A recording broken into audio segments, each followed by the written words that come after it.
So I'm here in Boston because I found this person who has a 1652 New England Shilling. Pawning a very expensive item on this show is something every viewer potentially looks forward to. And today, Rick has found himself in Boston, where he intends to make his own profit if the deal pulls through. This unique customer is very rare, as he is in possession of the very first minted coin in the colonies, the 1652 New England Shilling. This coin is the rarest of the rare. But is it genuine? And recently I found out that it was a very valuable and rare coin. I've had it for a period of time.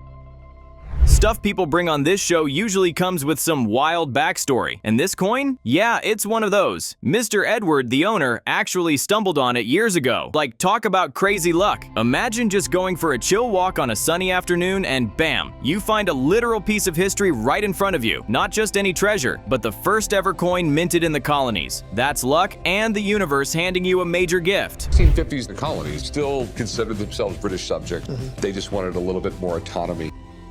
As expected, Rick just tapped into his vault of knowledge about historical items and dropped some background on the coin. Turns out, this coin actually served as a bridge between the colony's full independence and British rule. Pretty cool stuff. But here's the thing, will all that rich history cloud Rick's judgment, or will he stay sharp and make the right call? Can he pull this deal off? Let's see how it goes. You never see old coins complete like this because people would go and they would clip a teeny bit off, and next one file a little bit off, next one file a little bit off. This coin doesn't just have a rich history, it's also in amazing condition. And that's not all. It actually opened the door to another cool part of coin history, where Rick explains how Sir Isaac Newton came up with the ridged edge design. Yeah, that Isaac Newton, the gravity guy. At this point, you can tell the coin's really got Rick hooked. He's definitely interested in adding it to his collection. God, it's in great shape. In the coin collecting world, it's one of the big ones. So, here's the big question. What do you want for this thing? Rick definitely couldn't hide how he felt about the coin. He was clearly impressed. It's in great shape, no doubt about that, and it's a serious heavyweight in the coin world. All those features? Super tempting. But the real question is, how much is this thing going to cost? Well, without skipping a beat, the owner throws out a price range, somewhere between $250,000 and $400,000 for this piece of history. Yeah, that's a lot of money. Will Rick actually go for it? What about 2 1/4? I don't know if I'd want to go that low. Can we meet it? 250? The bargaining kicks off at $300,000, but Rick gets straight to business and closes the deal at a whopping $250,000. Sounds like a solid win for Rick, especially with the kind of profit he could make from reselling it. Wow, what a deal! One of the rarest coins out there now belongs to one of the greatest pawn shops ever. Nice one, Rick. That's some top-notch negotiating right there. Today, and with the money, my wife's been pestering me to get out of the cold New England winter. Private hands, and I'm about to take a look at one right now. Rick's on the move again, looking to lock down yet another big deal for the shop. This time, he's eyeing something huge, a document with serious value on the retail market, the Declaration of Independence. Yeah, it sounds like top-level government stuff, and that's because it is. This thing is rare. In fact, there are only about 20 original copies left. If Rick manages to grab one, it's going to be a major score for the shop. Definitely a piece worth showing off. This is an extremely rare July 1776 printing of the Declaration of Independence. This is absolutely amazing. With such a strong start, Rick is clearly thrilled by the document. And honestly, who wouldn't be? Anyone who knows its value would feel the same. It's not just packed with history, it's also in really good condition. Must have been a golden moment when the owner first got a hold of it. No wonder he's kept it safe all these years. What makes it even more special? It's never been sold before. That means it's as pure and untouched as it gets. He basically takes a copy from Congress and writes it all out, then goes back to the print shop, lays out his print, and starts printing these. They think he printed right around 200 of them. One great thing about Rick is how knowledgeable he is about items. He's been in the pawn business for so long that he's picked up a ton of expertise, so much so that he often ends up educating the sellers about their own stuff. And judging by the excitement on his face and the tone in his voice, Rick is definitely interested in this highly sought-after document. From the way things are looking, this might just be one of those moments where it's totally worth breaking the bank for a timeless piece like this. So how much are you looking for this? This was displayed at the National Constitution Center in Philadelphia. It's in exceptional condition. Admitting once again that this is one of the coolest pieces he's seen in his entire career, Rick is clearly excited about it. Turns out, this document was originally posted for public viewing back in the day, and you can still see the pinholes where it was tacked up. With all these incredible features, Rick finally asks the big question that could seal the deal. How much is it gonna cost to own this piece of history? The answer? A whopping $2 million. Wow! Now the big question is, will Rick actually go for it? Normally we'd have to take this out of the frame to authenticate it, but I've actually seen this exact copy before. As expected, Rick has to verify the authenticity of the declaration before dropping that kind of money on it. Honestly, that's the smartest move at this point. And of course, Rick has a whole lineup of experts for different types of items. So he calls one in for this. Right off the bat, the expert is impressed. The document looks like it's in great condition, and the lettering, along with those visible pinholes, really seem to back up its authenticity. All right, so I mean, it's 100% legit. Absolutely. All right. Brass tacks, what is it worth? The expert just confirmed what Rick was hoping for. The document is authentic, and that's definitely good news for him. But the expert didn't stop there. He dove even deeper into the rich history behind it, maybe even trying to recreate the emotion people must have felt when they first read it all those years ago. And when it comes to the auction value, he's right in line with the owner. $2 million. Looks like Rick's in for a serious ride with this one. I would love to give you like $1.4 million. It's a fair point you make about the fees. I mean, you know, I know how it works. I would sell it to you for $1.5 million. The moment of truth is here. After hearing the expert's opinion and being clearly impressed, Rick switches into bargaining mode. He puts $1.4 million on the table. Not a bad offer at all. But the seller stands firm, saying the price has to be higher. In the end, Rick seals the deal at $1.45 million. That's a huge buy, and you can tell Rick is absolutely thrilled about it. So, you know, $1.45 million, no fees for the auctioneers, get the deal done today. Okay. This belonged to my Aunt Mary. Les Paul SG. Aunt Mary just a guitar fan, or? No, Les Paul's wife. Today, a really interesting item has landed in Rick's shop. Sitting on the counter is a guitar that can be directly linked to the father of modern-day electric guitars, the Les Paul electric guitar. What makes this one even more special? The owner is a direct descendant of the Les Paul family, and this particular guitar belonged to his aunt, Mary Ford, who was actually Les Paul's wife. Wow! If this guitar is the real deal, it could be a huge catch for the shop. An electric guitar was invented by him. Basically, yeah. And his music career was pretty big. Most people today don't know that. They just recognize the name from the guitar. In the 1950s, Rick instantly recognizes the guitar and starts going on about the rich history behind its inventor. With a piece this iconic, you can tell he's genuinely interested in getting his hands on it. Even though Rick knows a ton about guitars, he's not shy about calling in an expert to confirm whether it's the real deal. He'd rather spend big on something authentic than throw money away on a gamble. Dude, this is amazing. I can't even believe I'm holding this in my hands. Mary Ford's Les Paul, this is absolutely crazy. As the expert examines the guitar, he's able to pick up on a lot of key details, and it's clear that the guitar once belonging to Mary Ford adds serious historical and monetary value. The expert's insights seem to be boosting confidence on both sides. The seller looks reassured, and Rick, he's getting even more excited about the idea of owning not just any guitar, but one played by the family of the man who invented it. This guitar is a legacy. Pretty well documented instrument. This guitar's on record covers. Looks like the pickup covers have been taken off. The expert is basically showering the guitar with praise. He says it's in great shape, everything's intact, and all the parts are in perfect condition. At one point, he even jokes that if this guitar were a forgery, it'd be the best one he's ever seen. That's a pretty big compliment, and you can see the owner is really pleased with the feedback. But now comes the real question. How much is this thing gonna cost?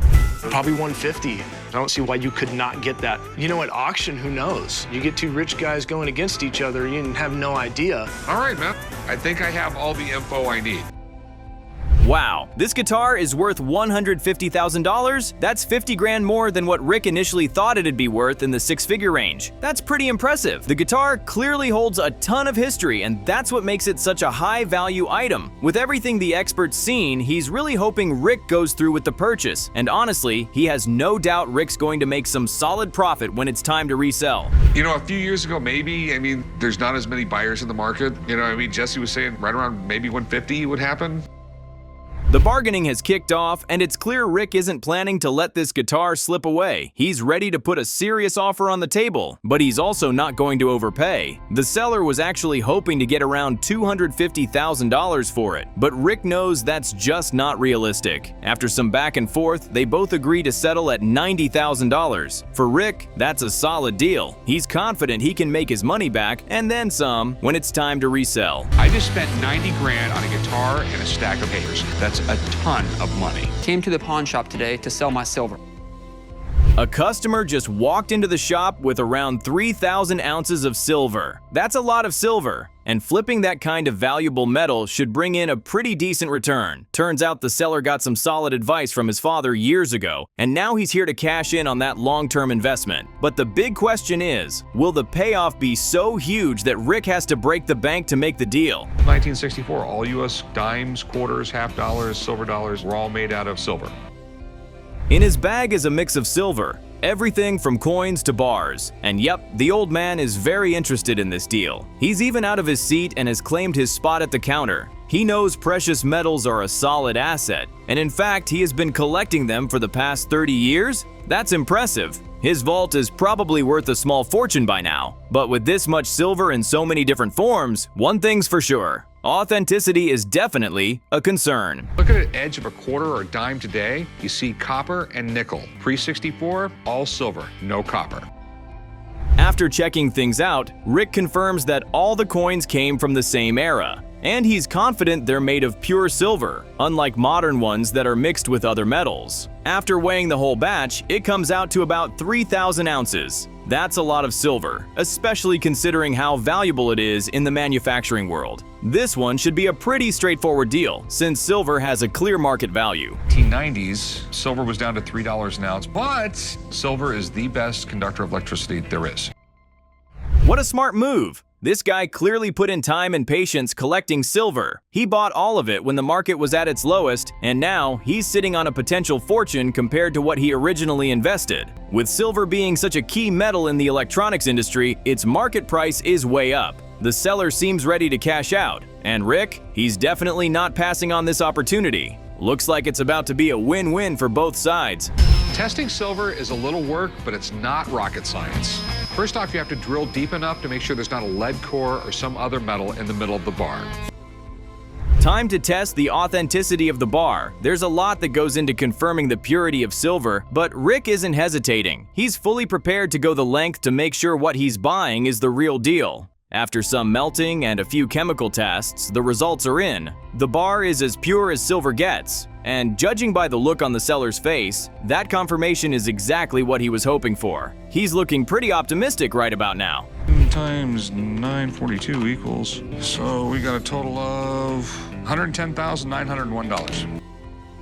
As expected, it's a pretty straightforward deal. Rick runs the numbers, and the total comes out to just over $100,000. But the seller doesn't seem too impressed. He was clearly hoping for a bit more. Still, Rick, being the skilled negotiator he is, lays it out plainly. There's not a huge profit margin for him on the resale. He's willing to bump the price up by a few $100s, but that's about as far as he can go. How about 112? No, there's no money to be made for it. After a bit of back and forth, Rick and the old man finally helped the seller understand that there really isn't much profit to be made on the resale. They're not market speculators. They can't just hold on to the silver and wait for prices to climb. In the end, it's a day of mixed feelings for the seller, but he walks away with about $111,000 in hand. Another solid deal wrapped up at the shop. Just another day of big moves and valuable finds. Because today, I'm walking out with over $100,000. I'm gonna take one of these, Rick. Chum and I are in a warehouse in Los Angeles that sells sneakers, and they actually have a pair of shoes that Michael Jordan wore in the movie Space Jam.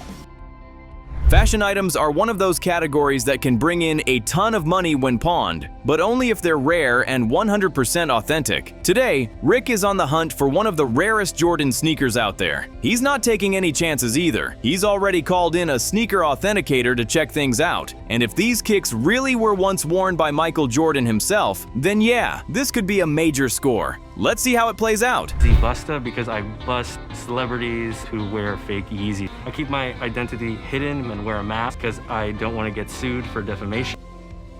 Before we get into the warehouse properly, meet the man behind the moniker. Yeezy Busta is an anonymous sneaker authenticity expert. His specialty? Celebrities who think a quick Instagram story of their fresh kicks will hide the fact that those shoes are, in fact, made of $5 factory foam instead of genuine prime knit and boost. Today, Rick absolutely needs this guy because one wrong stitch, one off-shade sole, and that six-figure pot of gold turns into a lead weight. Of the most sought-after dunks ever. Do you mind if I take a closer look at them? By all means. All right, so let's see. Here we can tell that the shoes are brand new. There's no heel drag, and I mean, this is definitely an authentic pair. Cool shoes? Oh, hell yeah. The Nike SB Dunk Low Freddy Krueger was conceived for Halloween 2007's Horror Pack. It fused the cult slasher's signature red and green striped sweater, blood splatter leather overlays, and a metallic swoosh resembling Freddy's blade-tipped glove. Apparently, a back and forth over trademark infringement forced Nike to scrap the release and incinerate stock, leaving fewer than 30 known samples in existence. The remake is an unofficial retro. The quality is on point. The smell. What are you smelling for? The glue that actually puts the shoe together is supposed to smell a certain way.